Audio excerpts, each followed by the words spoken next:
छोटे से गांव में एक पुरानी हवेली थी जिसे सभी लोग डरावनी कहानियों के लिए जानते थे। कहते थे कि हवेली में रात के समय अजीब आवाज़ें आती थी और कई लोगों ने वहाँ से अजीब चीज़ें भी देखी थी। गांव के लोग इस हवेली के पास जाने से बहुत डरते थे। एक दिन गांव में एक युवा पत्रकार आर्यन आया। उसने गांव वालों से हवेली के बारे में सुना और उसे जानने की जिज्ञासा हुई। उसने ठान लिया कि वह हवेली में रात बिताएगा। रात का अंधेरा फैलने लगा और आर्यन हवेली के ओर बढ़ा। हवेली के दरवाजे को खोलते ही उसे अंदर की दीवारों पर धूल और जाली मिले। उसने अपनी टॉर्च जलाकर चारों ओर देखा। अचानक उसे एक पुरानी तस्वीर दीवार पर लटकती हुई दिखी। तस्वीर में पीछे एक महिला थी जिसका चेहरा बहुत उदास था और डरावना भी था। आर्यन ने तस्वीर को करीब से देखा। तभी उसे लगा कि जैसे वह महिला उसे ही देख रही है। उसकी आंखों में एक दर्द था।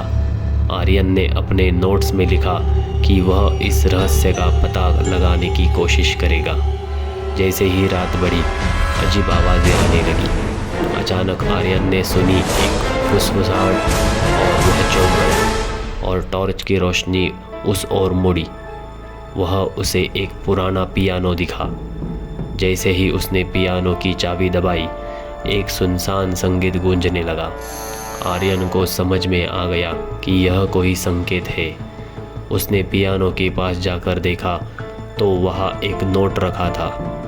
नोट में लिखा था, जो सच्चाई जानना चाहता है उसे अंधेरे में ढूंढना होगा।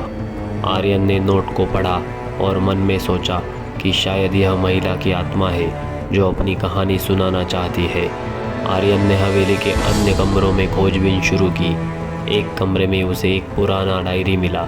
उसमें महिला की कहानी थी जो कि हवेली की पहली मालकिन थी। उसने लिखा था कि उसे अपने पति द्वारा धोखा दिया गया है और उसके बाद वह दुखी होकर मर गई है। उसकी आत्मा आज भी हवेली में बसी हुई है और घूमती रहती है, जो सच्चाई की खोज में है। आर्यन ने सोचा कि उसे महिला की आत्मा को शांति देने का प्रयास करना चाहिए। उसने सब कुछ गाँव वालों को बताया और सभी मिलकर एक पूजा आयोजित की। पूजा के बाद हवेली में एक शांति का अनुभव हुआ। आवाज़ें थम गई है और सभी ने महसूस किया कि हवेली का रहस्य सुलझ गया है।